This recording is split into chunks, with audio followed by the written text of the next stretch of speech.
말씀 제목 한번 읽어주세요. 시작. 거룩하신 하나님. 예, 뭐 우리 하나님 거룩하신 건 다 알죠? 네. 근데 어떤 내용이 있는지 한번 보겠습니다. 자, 한번 읽어볼까요? 시작. 묵상이란 무엇인가? 우리가 알고 있는 묵상의 네, 여러분 기독교의 묵상을 모르시는 분은 없죠? 우리가 지난 금요일 날 하나님께서 우리에게 주신 말씀 중에 하나가 여호와의 말씀을 주야로 묵상하는도다. 여러분 묵상은 어떤 방식으로 해요? 묵상 어떻게 하죠? 조용히. 그리고 어떻게 해요? 예배도 하고 찬송도 하고. 그렇지. 묵상을 위해서 그거 하는 거 좋아. 맞아, 도움이 돼요. 또 어떻게 해요? 조용히 성경 말씀 앞에 서서 이렇게 머릿속으로 생각하나요? 내 안을 점검해요. 그러니까 우리가 묵상이라는 개념은 분명히 있지요. 근데 여러분 이게 용어 사전을 찾아보시면 묵상이라는 단어는 기독교만 사용하는 단어예요? 다른 종교도 사용하는 단어예요? 기독교만 사용해요. 명상이라고 그래요. 그럼 명상과 묵상은 완전하게 뭐 해야 돼요? 구분되어야 돼요. 구분되어야 돼요. 근데 우리가 동양인인 까닭에 묵상과 명상이 이렇게 겹쳐 있어요. 이미지가. 그래서 여러분들이 생각하는 지금 오늘 공통적으로 말했던 하나님의 말씀을 묵상하십시오. 그러면은 조용히, 그러죠? 그리고 머리로 말씀을 이렇게 집중해서 보면서 성경 말씀을 나한테 적용하기도 하고 내 안을 한번 들여다보기도 하고 하나님께서 나에게 어떤 메시지를 주시는지 이렇게 하나님을 관찰하기도 하고 그런 걸 우리가 묵상이라고 생각한단 말이에요. 이해가 되시죠? 근데 이것이 성경의 이미지하고는 조금 달라요. 그러니까 뭐가 다른지 한번 보자는 거죠. 자, 시작. 기독교에서 묵상은 단순한 독서가 아니라 특별한 의미를 가지는 여호와의 율법을 좋아하여 그 율법을 지키려 묵상하는 것처럼 말씀을 쓰며 일종의 눈하십니다. 기독교와 하나님은 입으로 중얼거리며 사색사는 으로 마음과 입과 삶 전체의 말씀을 적용합니다. 그러면 여러분 성경에서 말하는 여호와의 말씀을 묵상한다는 개념은 조용히 말씀을 집중하는 게 아니라 뭐 하는 거예요? 중얼중얼 계속 말씀을 읊조리는 거예요. 이해가 되십니까? 그러니까 조용할 수가 있어요? 없죠. 좀 소리를 작게 말할 수는 있어도 계속 입으로 얘기를 하는 거예요. 그럼 무슨 효과가 있어요? 머릿속으로 그냥 말씀을 이렇게 계속 이렇게 생각하는 거 하고 입으로 계속 중얼중얼 거리는 거 하고 무슨 차이가 있습니까? 재진. 말씀 묵상 이렇게 해? 소리 내서 성경 읽고 그리고 나에 대한 성찰이 아니라 성령님께서 주시고자 하는 마음을 좀 알겠어. 신앙 가이드북을 잘 읽었구만. 근데 그게 아니라 본인이 묵상할 때 이렇게 말씀을 계속 중얼중얼 거리면서 묵상하나? 중얼중얼 거리지 않고 소리 내서 읽기. 소리 내서 읽기는 해? 그러면 소리 내서 읽는 거하고 안 소리 내는 건 뭔 차이지? 멍 때리는 시간이 없어진다. 그렇지. 머릿속으로 생각을 하다 보면 이 생각 저 생각으로 흘러갈 수도 있는데 내가 계속 읊조리고 있으니까 그럴 수 있는 가능성이 좀 낮아지겠죠. 여러분 보세요. 계속 소리를 내서 하나님의 말씀을 묵상하면요. 오감을 다 쓰는 거예요. 눈으로는 뭐 하고? 말씀을 보죠. 귀로는요. 듣죠. 입으로는 계속 말을 하고 코로는 말씀을 일정한 속도로 계속 읽으려면 호흡이 안정돼야 돼요. 그죠? 그리고 이제 책장을 손으로 넘기면서 오감을 다 사용해서 하나님 앞에 나아가는 거예요. 그리고 또 우리 재진 형제가 말한 것처럼 내가 머릿속으로만 생각을 하다 보면은 딴 생각으로 이렇게 살짝 갈 수도 있는데 계속해서 입으로 읽어야 되기 때문에 성경 말씀 안에서만 생각을 집중하게 되는 효과가 생기는 거죠. 우리 지난주에 통독 갔잖아요. 통독의 효과가 바로 이거예요. 말씀의 틀 안에서 생각하게 되는 거. 그래서 여러분 머릿속에 말씀을 묵상한다라는 그 개념 자체의 이미지를 완전히 바꾸세요. 가만히 조용히 깊은 생각 속에 들어가는 것은 동양의 명상의 이미지지 기독교의 묵상의 이미지는 아니에요. 그러니까 여러분이 항상 성경 말씀을 볼 때는 묵상하는 쪽으로 가면 내 입으로 계속 뭘 할 수 있어야 돼요? 중얼중얼 성경 말씀을 계속 읽어 나가는 거죠. 그러니까 여러분 이제 머릿속에 계속해서 중얼중얼 거리는 그 모습을 여러분이 묵상한다는 이미지를 바꾸셔야 되는 거예요. 성경이 제시하는 것은 오감을 다 사용하라는 거예요. 이해가 되시죠? 네. 그러면 묵상의 궁극적인 이유는 뭐예요? 왜 묵상해요? 말씀대로 살기 위해서인가요? 재진, 네. 말씀 읽었더니 말씀대로 살아져? 조금 더 하나님과 가까워지는 시간? 묵상하는구나. 이걸 해본 사람만 아는 대답이죠. 묵상의 이유는 당장 내가 하나님 음성을 듣고 싶어서 그것도 부가적이에요. 묵상의 가장 기본적인 것은 내가 하나님 앞에 뭐 하는 거예요? 나아가는 거예요. 나아가는 거예요. 믿으시죠? 오늘 이걸 머릿속에 꼭 집어넣으셔야 돼요. 오늘 이 예배는 왜 했어요? 여러분이 누구 앞에 나서려고? 하나님 앞에 나아가고 있는 거예요. 자, 오늘 그 근본적인 이유에 대해서 자꾸 잊어버리지 마시고 머릿속 깊이 좀 생각하시는 시간이 되었으면 좋겠습니다. 자, 그런데 오늘 본문 말씀 한번 보시면 15장 1절 한번 읽어볼까요? 15장 1절입니다. 15장 1절 시작. 이때 모세와 이스라엘 자손이 이르기를 여호와께 반대하니 불렀으되 내가 여호와를 찬송하리니 그는 누구고 여호와이시며 말과 극한 자를 바다에 던지셨습니다. 네, 딱 1절을 들어보니까 모세가 이거 언제 한 노래예요? 언제? 그렇죠. 애굽을 탈출해서 홍해를 뭐 했을 때? 건넜죠. 이스라엘 백성과 모세는 거기를 건넜어요. 그런데 뒤쫓아오던 애굽의 군대는 거기를 건넜어요? 못 건넜어요? 못 건넜죠. 따라오다가 물에 수장되었죠. 그래서 그때 이런 기한 이적을 일으키신 하나님 찬양하기 위해서 이 모세의 노래가 여기 적혀 있습니다.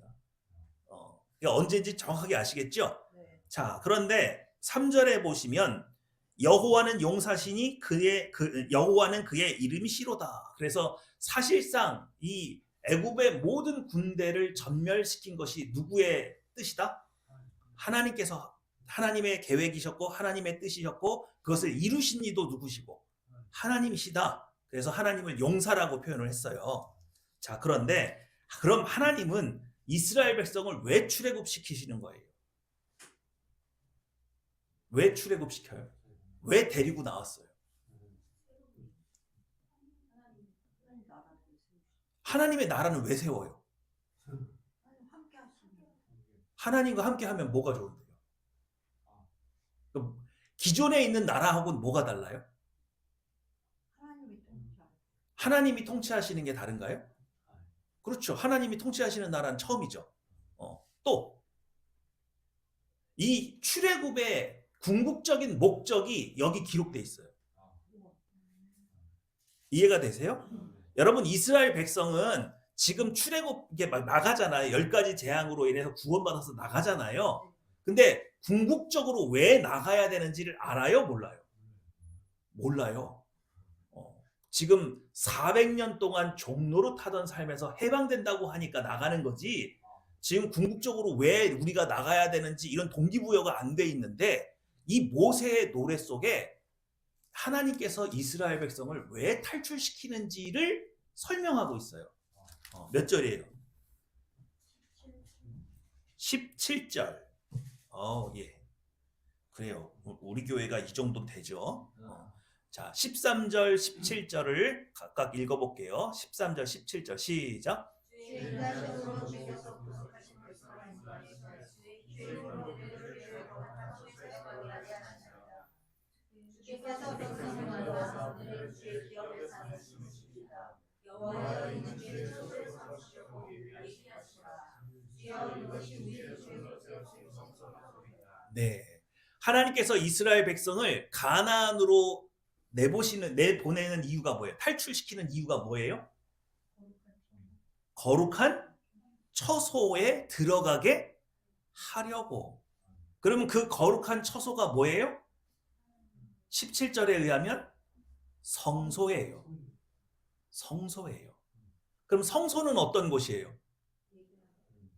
하나님과 하나님의 백성이 함께 거하는 곳이에요. 이해가 되십니까? 성소의 구조는 성소와 지성소로 나눠져 있죠? 그리고 지성소와 성소 사이에는 뭐가 있어요? 휘장이 있죠. 휘장. 구분이 돼 있죠. 그렇지만 성소는 하나님의 백성이 들어올 수 있는 곳이에요.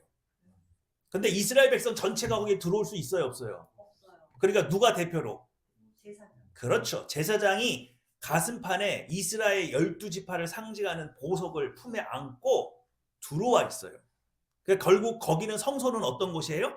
하나님의 백성이 전부 다 들어와 있는 곳이고, 지성소는 누가 임하는 곳이고, 하나님께서 임하시는 곳이죠. 그래서 성소는 여호와 하나님과 하나님의 백성이 함께 거하는 집이에요.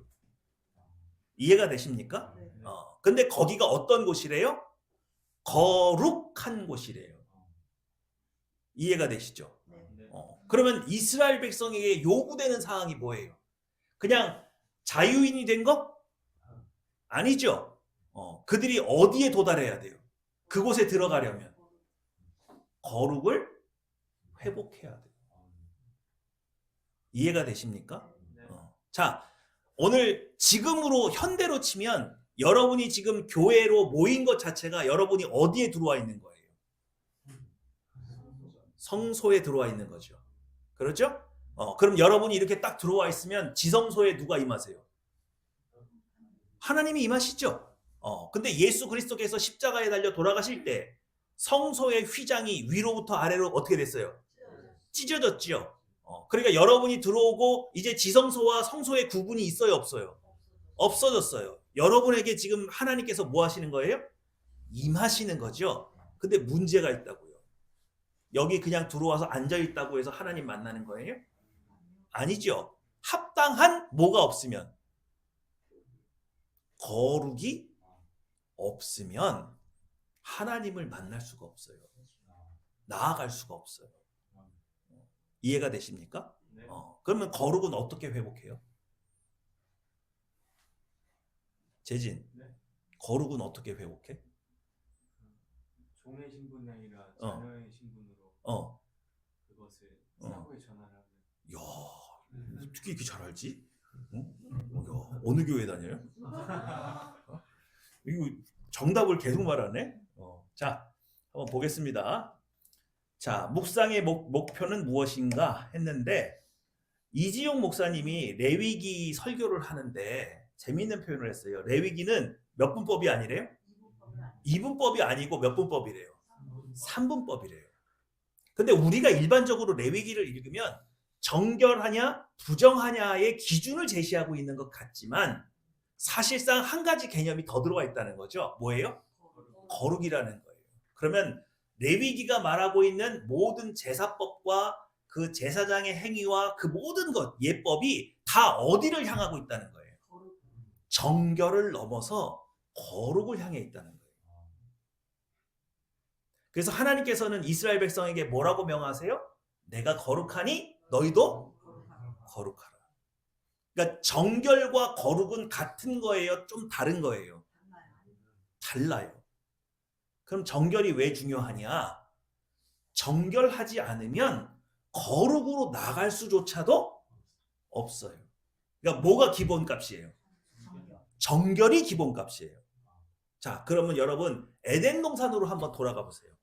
아담과 하와가 죄를 짓기 전의 모습은 거룩한 상태였던 거예요? 정결한 상태였던 거예요? 정결한 상태인 거예요. 하나님과 동행 안 했어요? 동행했죠. 그런 거 아니에요? 근데 아담과 하와는 거룩을 완전히 이루지를 못한 채 부정하게 된 거예요. 무슨 말인지 아시겠어요? 이룬다라는 개념이 뭐예요? 그러니까 거룩을 이룬다는 개념이 오늘 설교의 제일 마지막에 나와요. 그러니까 여러분 머릿속에 생각하실 때, 그림을 그릴 때, 이 하나님께서는 아담과 하와를 거룩한 완성된 모습으로 만드셨다고요? 정결하게 만드셨다고요? 정결해서부터 시작하는 거예요. 근데 다만 아담과 하와가 죄를 짓지 않았기 때문에 부정한 개념이 있어요, 없어요? 없어요. 에덴 동산에서는 없었어요. 그런데 뱀이 꿰어서 부정하게 됐죠. 근데 그때부터 부정과 정결 사이에서만 우리가 왔다 갔다 하는 거예요. 어디로는 나갈 엄두도 못 내고, 거룩으로 나가는 건 엄두도 못 내고 있는 상황. 그렇죠? 근데 이거는 누가 오셔야만 스타트가 되는 거예요. 그렇죠. 예수님이 오셔서 완전하게 우리의 죄를 담당하셔야 되는 거예요. 그래서 여러분 역사를 이렇게 쭉 놓고 보시면은 하나님께서 성부, 성자, 성령께서 인류를 구원하시기 위한 구원의 계획 속에 계획을 실현하시고자 인간의 역사 속으로 이렇게 들어오시거나 자신을 드러내시는데 제일 먼저 자신을 드러내신 건 누구예요? 성부 하나님이에요? 성자 예수님이에요? 성령 하나님이에요? 성부 하나님이에요. 우리를 찾고 계시다고. 우리를 향한 구원의 계획이 있으시다고. 그런데 사람들 중에 우리를 찾고 계시고 우리를 구원하시려는 아버지가 계시다는 사실을 이해하는 인간이 한 명이라도 있어야 복음을 드러내실 거예요. 아무도 이해하지 못하는 걸 막 혼자 떠들 수는 없잖아요. 그 물꼬를 튼 사람이 누구라고요? 그게 아브라함이에요. 그래서 아브라함에게는 아주 처절한 시험이 허락되죠. 자신의 자식을 뭐 해야 돼요? 바치라는 거예요. 그렇게 하신 이가 누구신데? 성부 하나님이 성자 예수님을 우리에게 주셔서 우리를 구원하시려고 하는 거예요. 그래서 뭐예요? 타락한 인류의 역사 성부 하나님이 먼저 자신을 드러내셨어요. 그리고 나서 누가 성자 예수님께서 완전한 신이시면서 완전한 인간이 되셔서 이 땅에 오셨죠. 그리고 그가 죄의 목 짊어지고 십자가에서 그 모든 것을 이루시고 나니까 누가 오세요? 성령 하나님이 오세요. 성령 하나님이 오세요. 그래서 성부, 성자, 성령께서 인간의 역사 속에서 자신을 다 드러내셨어요. 이해가 되십니까? 이런 역사 속에 있는 흐름 속에서, 그런데 성부, 성자, 성령 하나님이 인류의 역사 속에 들어오셔서 여러분을 구원한다는 그 경지는 정결이에요? 거룩이에요? 거룩으로 가는 거예요. 정결로 가는 수준이 아니란 말이에요. 믿으시죠? 그래서 제가 새 에덴 교회라는 이름을 싫어한다고요. 우리는 정결로 가는 게 아니에요. 아담과 하와가 도달해야 될 완성된 형태로 간단 말이에요. 이해가 되시죠? 자, 시작. 너희가 순종하는 자식처럼 방해하지 못하게 나는 너희 사이를 원하지 않고 오직 너희를 부르신 거룩한 이처럼 너희도 모지기를 거룩한 자니라. 여기었을 때 내가 거룩하니 너희도 거룩한 자라. 자, 베드로전서 1장 14절에서 16절입니다. 여러분, 제가 또올 김용호 되게 싫어하잖아요. 근데 그분이 굉장히 제가 싫어하는데 스님들을 잔뜩 모아놓고 강연을 하는데 그 스님들이 또올 김용호한테 요구한 건 뭐냐면 기독교를 설명해 달라는 거예요. 그래서 그들 앞에서 강의를 하는데 기독교에 대해서 정확하게 한 가지는 얘기하더라고요. 이 세상에서 가장 진보된 종교는 기독교다. 왜? 신이 인간하고 언약을 통해서 계약을 맺어서 구원하는 종교는 기독교밖에 없다는 거예요. 근데 여러분, 우리 약속을 하잖아요, 사람이 누구한테. 근데 여러분 살아보니까 약속 다 지키면서 살아요, 우리? 그러니까 약속을 지킨다는 건요, 인격이 굉장히 고매한 거예요. 이해하시죠?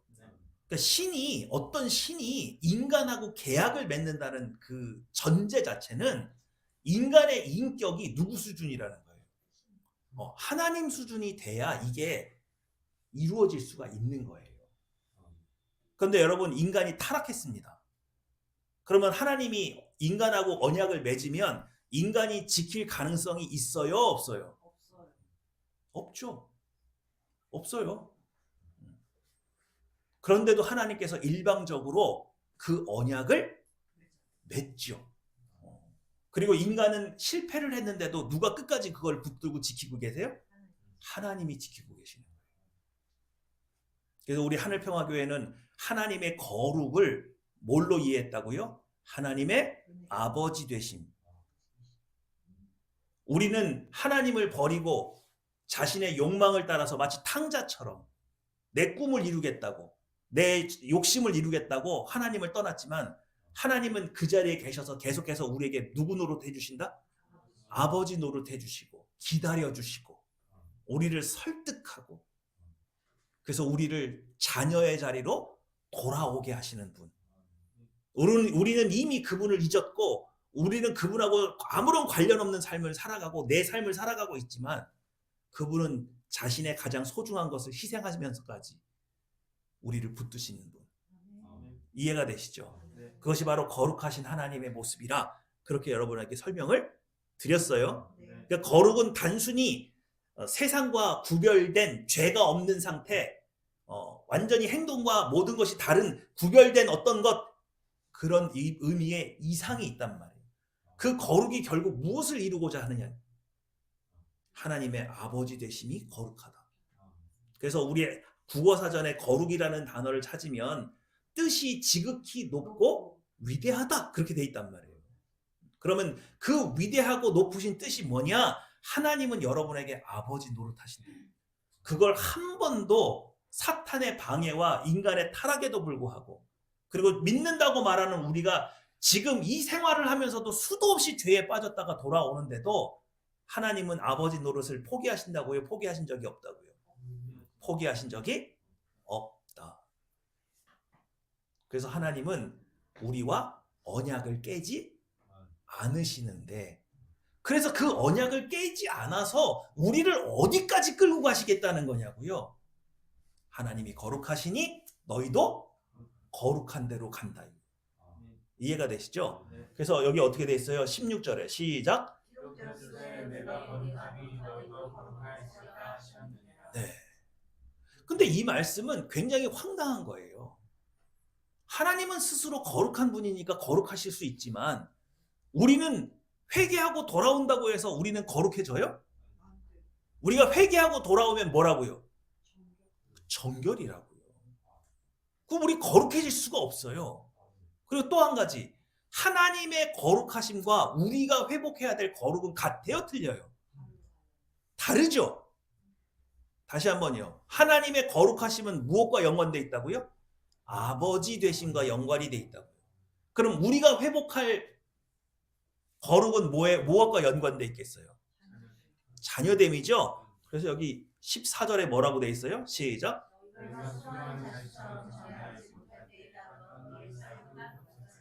여기 뭐라고 되어 있어요? 순종하는 자녀의 모습이 나와 있죠. 14절과 16절은 연관되어 있는 거예요. 우리가 회복해야 될 거룩은 자녀됨이에요. 그런데 이 지구상에 하나님의 자녀 노릇은 어떻게 하는 거예요? 우리 알아요, 몰라요? 모르잖아요. 그래서 누가 와서 자녀됨이 무엇인지를 보여주신 분이 있어요. 그게 누구예요? 그게 예수님이에요. 이해가 되십니까? 예수님께서 하나님의 자녀가 뭘 하는 사람인지를, 하나님이 요구하시는 자녀됨이 무엇인지를 우리에게 직접 보여주신 사건이 예수가 이 땅에 오신 일이에요. 그분이 단순히 우리를 구원하신 것만이 아니라 자녀됨을 회복했을 때 완성된 자녀됨을 이 땅에서 실현하신 분이 예수님이시란 말이에요. 그래서 우리가 누구를 본받아야 돼요? 예수님을 본받아야 돼요. 그런데 여러분, 내가 의지를 가지고 열심히 성경 읽으면서 예수를 본받아야지 그렇게 하면 예수가 됩니까? 그건 도달할 수가 없는 경지란 말이에요. 그럼 도대체 우리 보고 어떻게 거룩을 회복하라는 거예요? 이 말씀을 근거로 아담과 하와가 정결의 상태에서 거룩으로 가지 못했다고 말하는 이유가 여기 있는 거예요. 뭐냐? 아담과 하와가 말하는 게, 생각하는 게, 그의 모든 인격이 누구를 닮았어야 돼요? 예수님을 닮았으면 완성된 거죠. 근데 거기에 도달했더라고요? 못했더라고요? 못했어요. 그게 둘을 보니까 사랑을 완전히 이룬 것 같아요? 못 이룬 것 같아요? 죄 짓고 나니까 누구 탓해요? 하나님이 내게 주신 저 여자가 나에게 줌으로 내가 먹었나이다. 하와야, 너는 왜 먹었냐?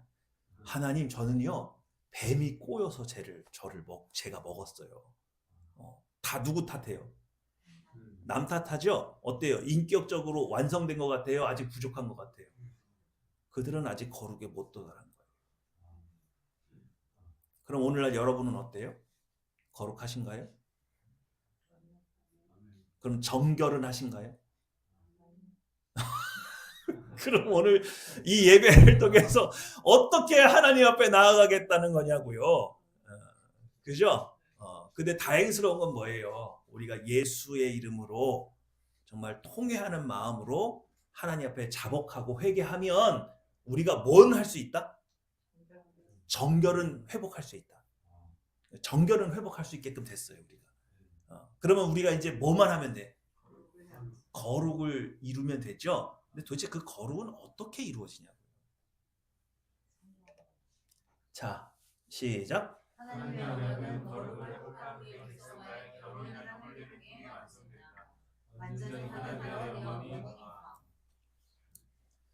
오늘 여기 아까 우리가 본문 읽었던 출애굽기에도 하나님께서 이스라엘 백성을 죄의 종로로 타던 애굽에서 그들을 이끌어내신 것은 거룩한 처소에서, 하나님의 성소에서 하나님과 이스라엘 백성이 함께 뭐 하시려고?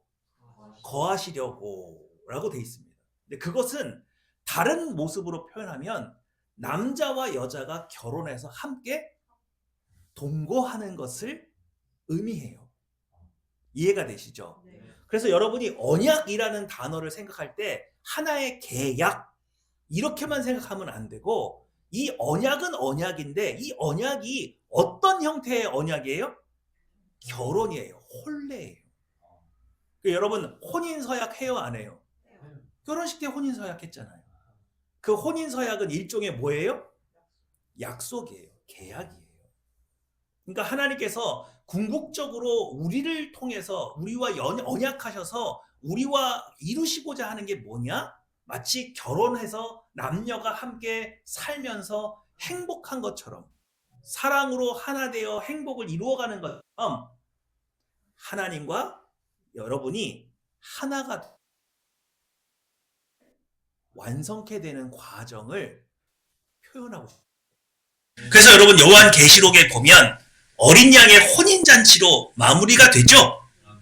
우리의 머리 대신 예수 그리스도와 몸된 교회가 천국에서 함께 뭐하는 걸로? 결혼하는 걸로, 그렇게 해서 하나가 되는 것으로 마무리가 되잖아요. 그러니까 여러분이 이제는 성경을 읽으실 때, 창세기부터 계시록까지 읽으실 때 이 언약 관계가 어떤 모습으로 변화하는지를 봐야 돼요. 처음에는 그냥 종이 계약서.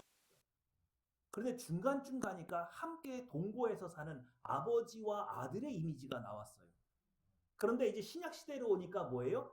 장성한 남자와 여자가 함께 뭐 하는 걸로? 결혼하는 걸로 이미지가 바뀌어요. 바뀌어요. 그럼 여러분 봐요. 결혼은 장성한 남자가 어린 여자아이와 함께 사는 겁니까? 아니죠. 서로 둘이 뭐한 관계로? 동등한 수준으로 가는 거예요. 그래서 왜 이미지가 아버지와 아들에서 남자와 여자로 바뀌는지를 아시겠어요? 그 사이에 뭐가 이루어지는 거예요? 성장이 이루어지는 거예요. 교회가 거룩을 완전히 회복한 거예요. 아시죠? 그래서 바뀌는 거예요. 그러니까 궁극적으로 여러분은 그리스도의 아름다운 신부 수준으로 성장해서 주님이 가지고 계신 거룩과 우리가 회복한 거룩의 어떻게 돼야 돼요? 같아지는 거예요. 이해가 되시죠? 그러니까 서로 뭐 하게 돼요? 완전히 의지할 수 있게 되는 거죠. 동등한 자격을 얻게 되는 거예요. 자, 시작. 내가 그리스도와 함께 십자가에 못 박혔나니 그런즉 이제는 내가 사는 것이 아니고 오직 나를 그리스도께서 사시느니라. 이제는 내가 죄가 없는 사는 것은 나를 사랑하사 나를 위하여 자기 자신을 버리신 하나님의 아들을 믿는 믿음 안에서 사는 것이라. 여러분 갈라디아서 2장 20절을 기억하십니까? 우리 2025년 하늘평화교회 표였어요. 그래서 그때 뭐라고 설명드렸느냐면 맨 마지막이죠. 하나님의 아들을 믿는 믿음 안에서 사는 건 어떻게 사는 거냐? 이거 어떻게 사는 거였어요? 하나님의 아들을 믿는 믿음 안에서 사는 건 어떻게 사는 거예요? 세번성으로 사는 거겠죠? 왜? 위에서 뭘 죽였으니까? 옛번성을 십자가에 못 박았죠? 그러니까 세번성으로 사는 거예요. 그럼 세번성으로 살면 뭐가 좋은데요? 우리가 이거를 굉장히 오랫동안 묵상했어요. 여러분 머릿속에 꼭 기억하세요. 자, 이거 개역 개정판으로 보면은 정확하게 해석이 안 돼요. 근데 제가 유대인의 성경에서 답을 얻었다 그랬죠? 저도 몰랐어요. 그게 여러분 모르시는 게 당연해요. 이게 번역의 한계입니다. 어쩔 수가 없어요. 자, 시작. 메시아께서 십자가의 범죄자로 죽으셨을 때 나도 죽었고 내 오만한 자아는 더 이상 살지 않습니다. 그러나 메시아께서 내 안에 사시며 내가 지금 내 오만에 사는 삶은 나를 사랑하시고 나를 위해 자신을 주신 하나님의 아들이 가졌던 고난을 신뢰할 수 있는 신앙으로 하는 것입니다.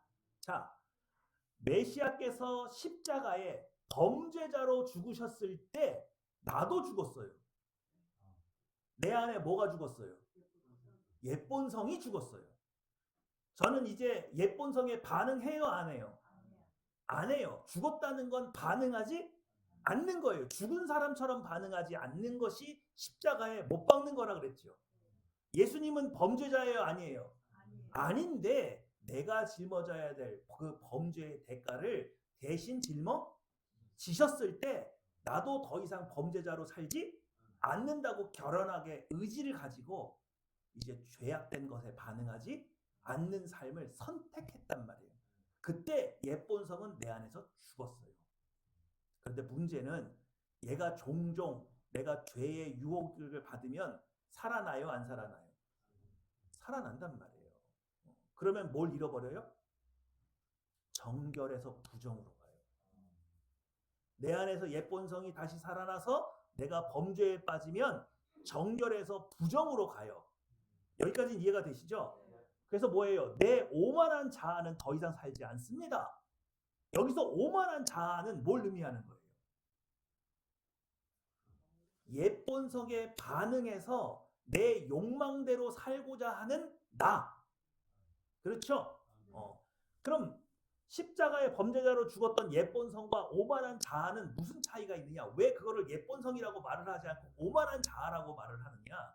여러분, 옛본성은요, 의지가 있어요, 없어요? 옛본성은 의지가 없어요. 그냥 죄를 따르던 습관이에요. 그런데 내가 이 옛본성 이거 하고 싶은 내가 동조하는 그 순간 내 의지가 여기에 들어가 버려요. 그럼 내가 죄를 짓는데 뭘 가지고 죄를 져요? 의지적으로 죄를 짓는 거예요. 그걸 오만한 자라고 말해요. 이해가 되십니까? 네. 그러니까 여기서 말하는 오만한 자는 옛 본성에 동의해서 내 의지가 포함되었을 때 그걸 나를 오만한 자라고 말을 하는데, 오만한 자는 더 이상 살지 않아요. 옛 본성도 내 안에서 죽었고 더 이상 나는 그걸 거들떠보지 않기 때문에 오만한 자도 내 안에 없어요. 여기까지 이해가 되시잖아요. 그러나 메시아께서 내 안에 사시며, 메시아가 어떻게 내 안에 살아요? 우리 메시아는 지금 어디 계세요? 예수님은 어디 계세요? 하나님 보좌 우편에 계시죠? 근데 메시아가 어떻게 내 안에 계세요? 바로 그리스도의 영, 성령님의 별명이 그리스도의 영이잖아요. 그러니까 성령이 내 안에 오셨다는 거 아닙니까? 그렇죠?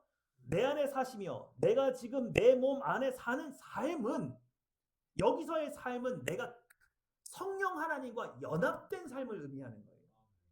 전에는 내가 무엇과 연합되어 있었는데? 죄와 옛 본성과 연합되어 있었는데, 이제 이거는 떨어져 나가서 무관하고 새롭게 내 안에 들어오신 성령 하나님과 연합된 삶을 의미하죠. 나를 사랑하시고 나를 위해 자신을 주신 하나님의 아들이 가지셨던 동일한 신뢰할 수 있는 신뢰함, 이게 무슨 말이에요? 그렇죠. 기억나시죠? 이건 뭘 의미하느냐?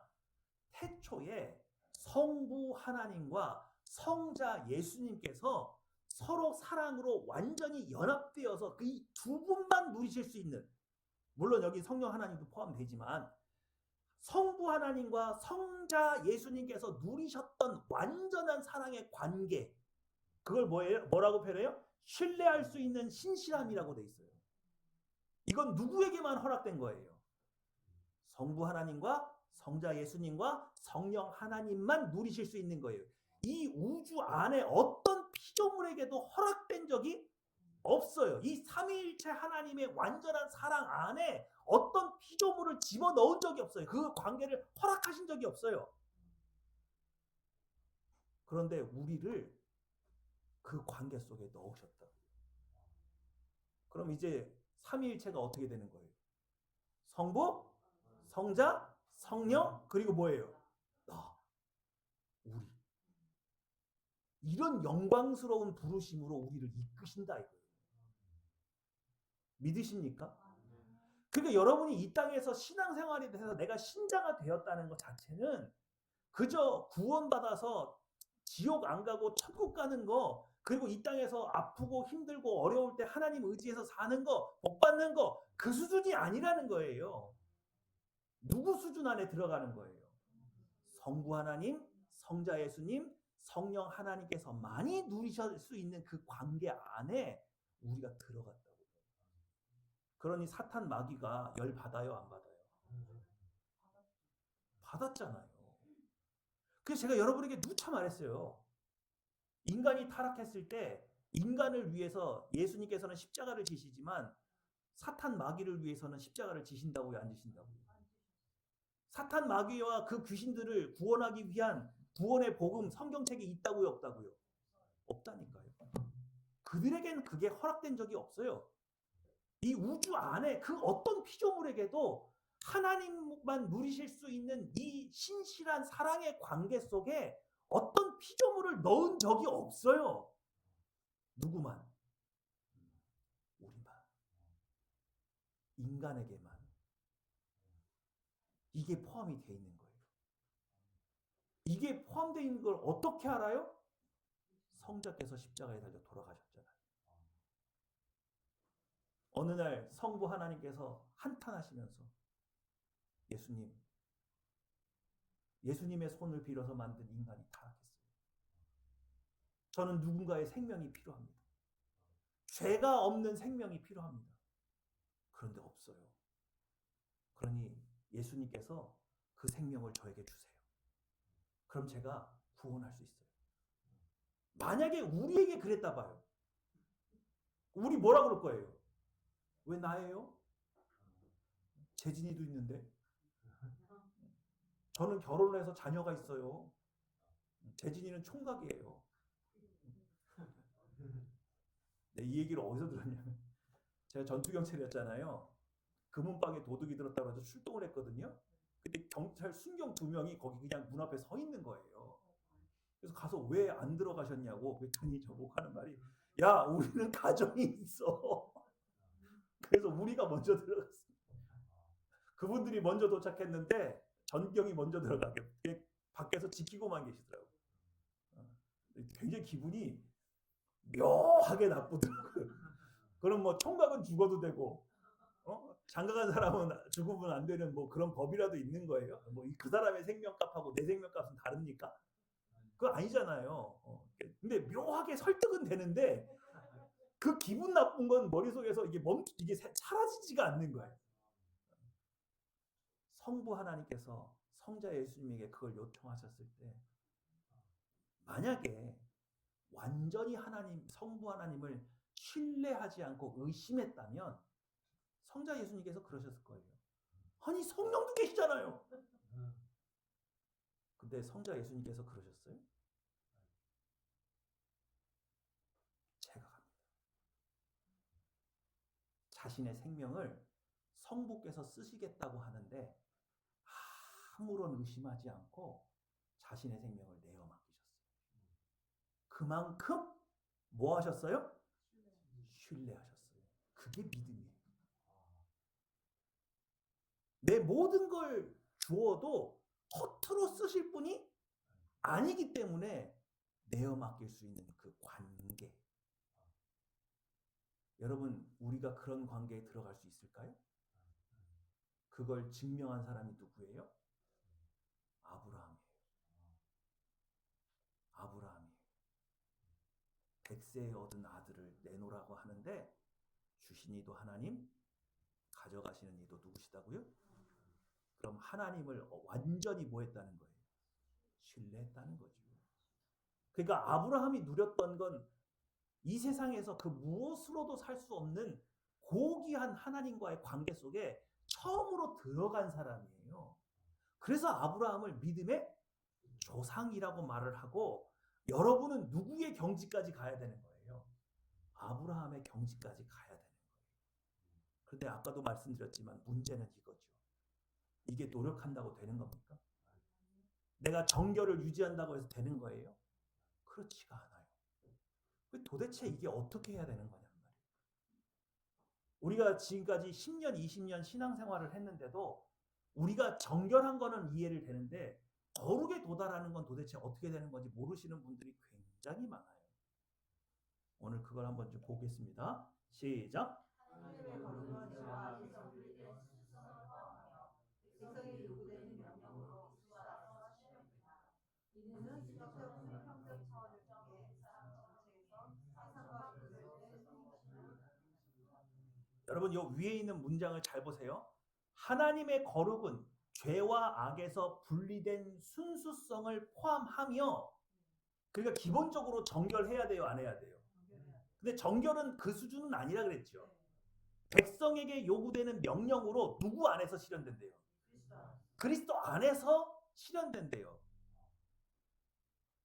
여기 무슨 교회예요?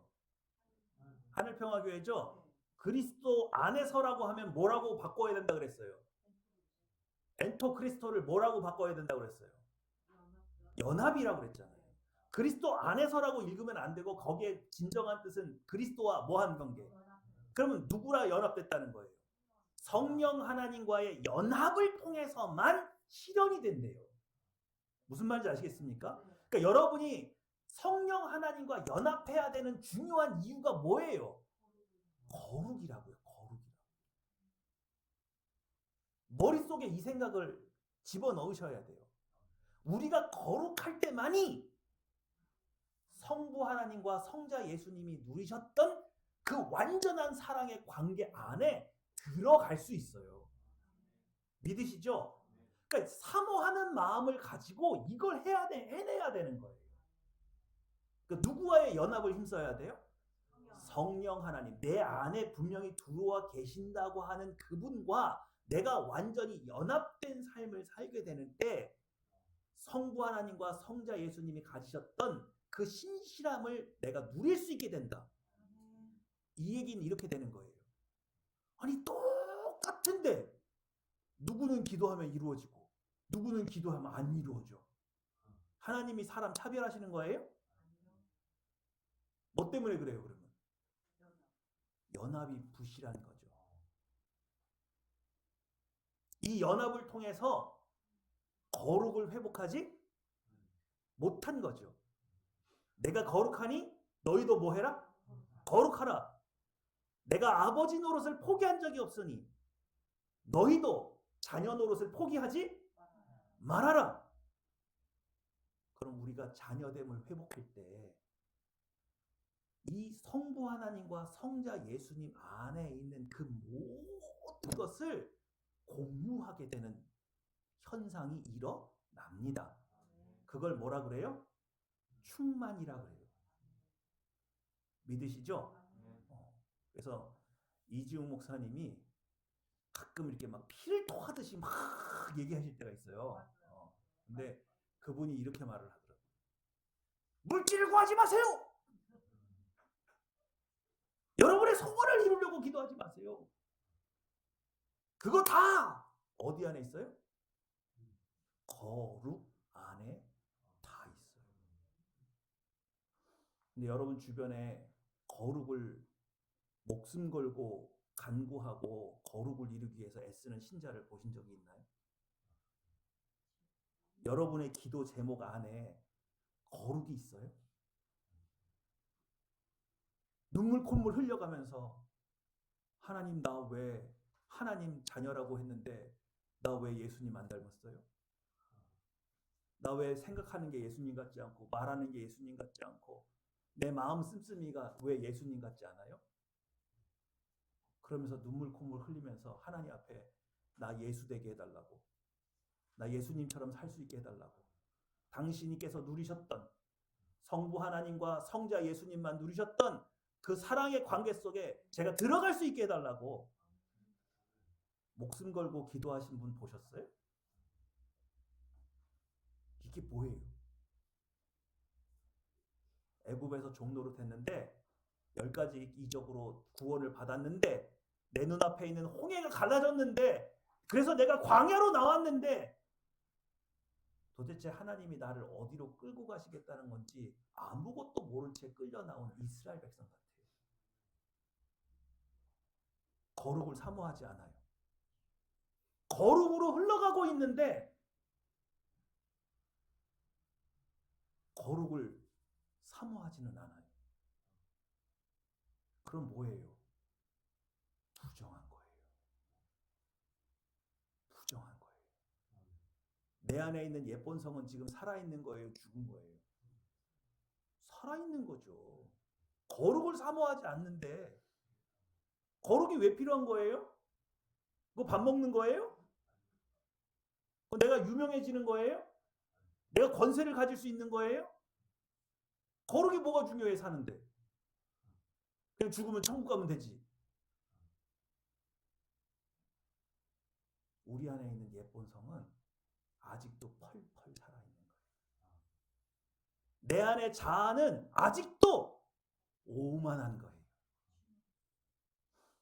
여러분 내 안에 있는 예쁜 성을 십자가에 온전히 못 박을 때만이 거룩이 귀하게 보여요. 여러분 우리가 성경을 왜 읽어야 합니까? 하나님께서는 이게 너무 급하대. 근데 나는 이게 벽해. 이 좁혀지지 않는 이 갭을 이렇게 맞춰줄 수 있는 거는요. 성경 말씀밖에 없어요. 성경 말씀밖에 없어요.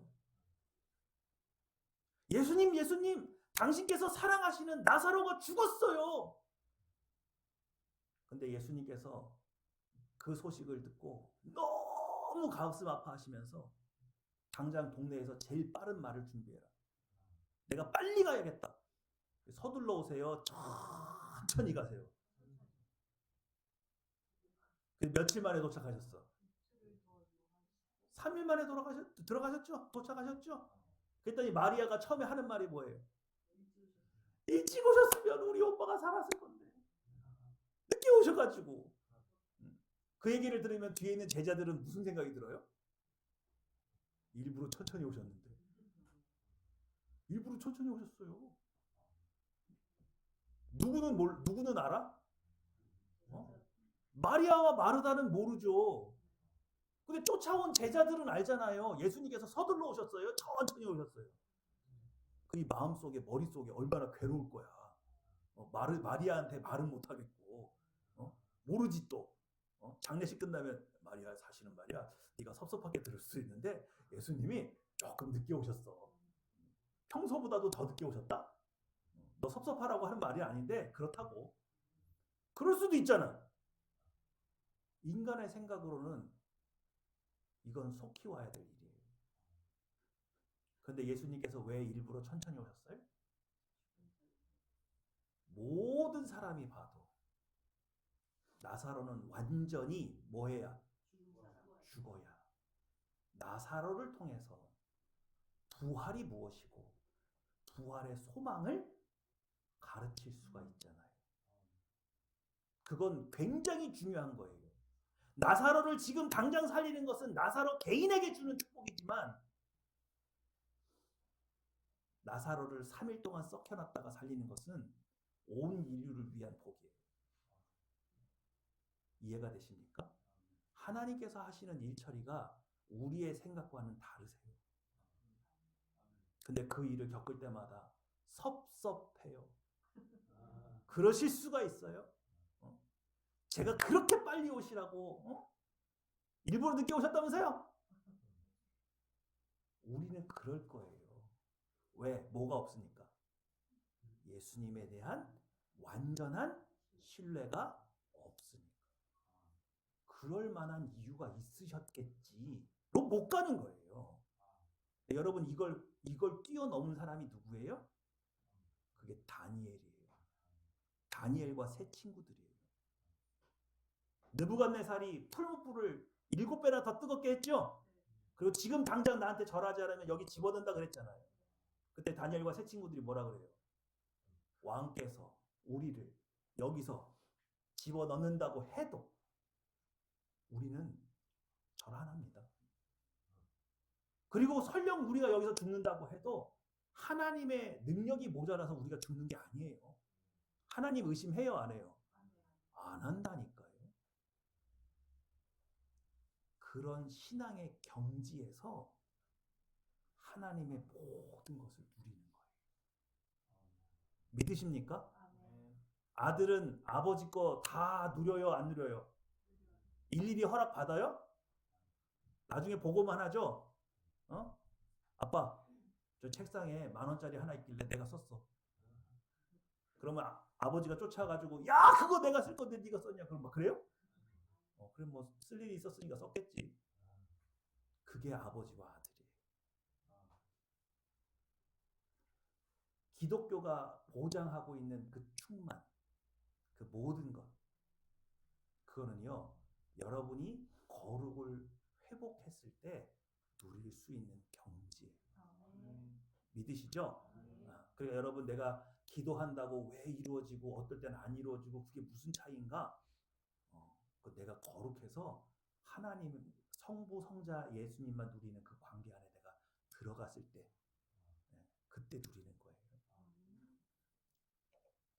자, 시작.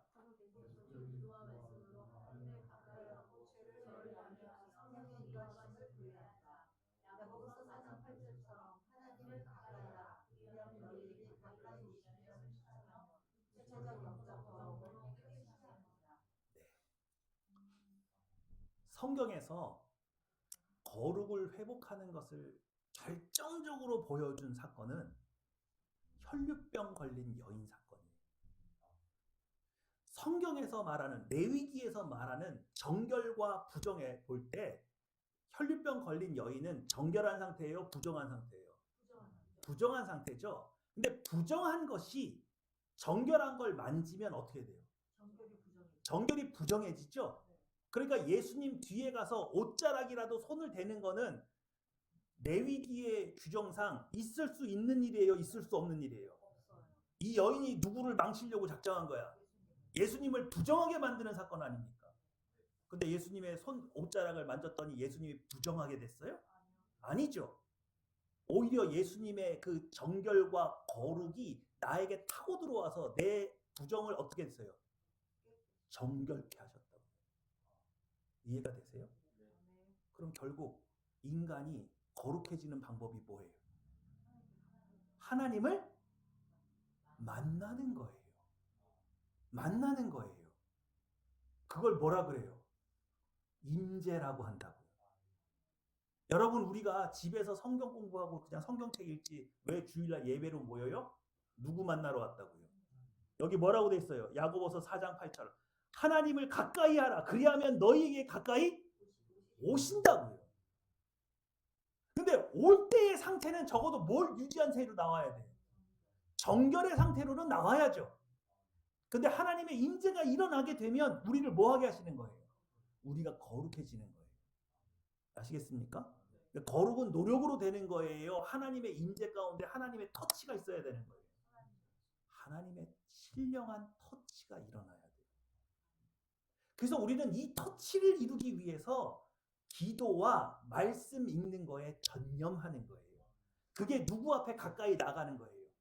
하나님 앞에 가까이 나가는 거예요. 우리가 왜 성경을 입으로 중얼중얼거리면서 읽어요? 죄악된 생각에서 그 틀에서 벗어나서 하나님의 생각의 틀에 나를 맞추는 거잖아요. 딴 생각, 나쁜 생각 할 수 있다고요? 없다고요? 없다고요. 스스로를 제한한다고요. 죄에 대하여 죽는 거라고요. 그래서 정결을 확보하고 하나님을 계속해서 찾으면 그가 우리에게 뭐 하신다고요? 임하신다고요. 우리 안에 성령 하나님이 계시지만 성부 하나님이 또 임하신단 말이에요. 그러면 우리 안에 성령님은 뭘 도와주시는 거예요? 우리가 정결을 회복해서 성부 하나님 앞에 나아가는 걸 도와주시는 거예요. 믿으십니까? 그러니까 우리가 성령 하나님을 의지하면 의지할수록 누구 앞에 나아갈 수 있는 확률이 높아져요? 성부 하나님 앞에 나아갈 수 있는 확률이 높아져요. 그리고 내가 그 하나님을, 성부 하나님을 만나면 마치 탕자가 아버지 집에 다시 돌아오니까 아버지가 제일 먼저 한 일이 뭐예요?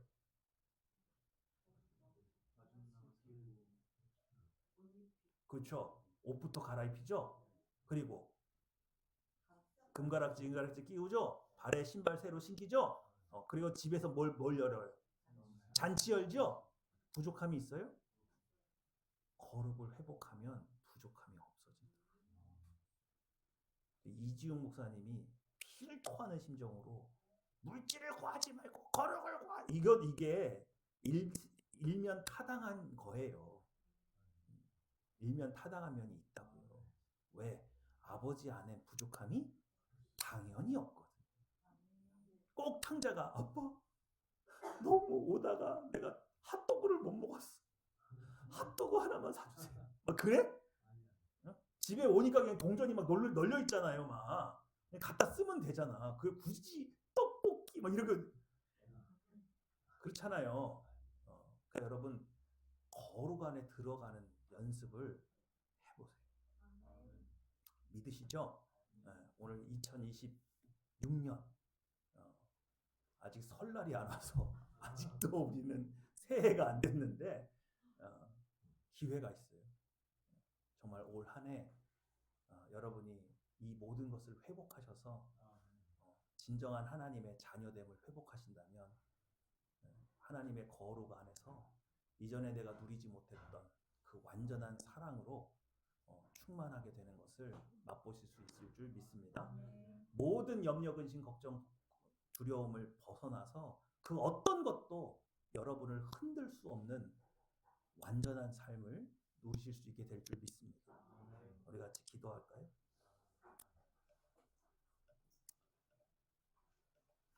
자, 봉헌하겠습니다.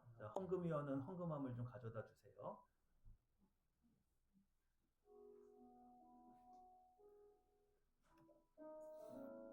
나를 드립니다. 죄를 따르는 옛 자아를 죽게 하옵소서. 죄에 대하여 죽은 것처럼 반응하지 않게 해주시옵소서. 아버지께서 거룩하시니 저도 거룩하기 원합니다. 세상에서 사용하던 처세술과 습관을 버리고 온전하신 하나님만을 의지하게 하옵소서. 오늘 이 일에 저를 사용하여 주시옵소서. 오늘 여러분이 드린 이 헌금뿐 아니라 오늘 우리를 이 일에 온전히 드리기 원합니다. 기도하시겠습니다.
사랑과 인자가 충만하신 아버지,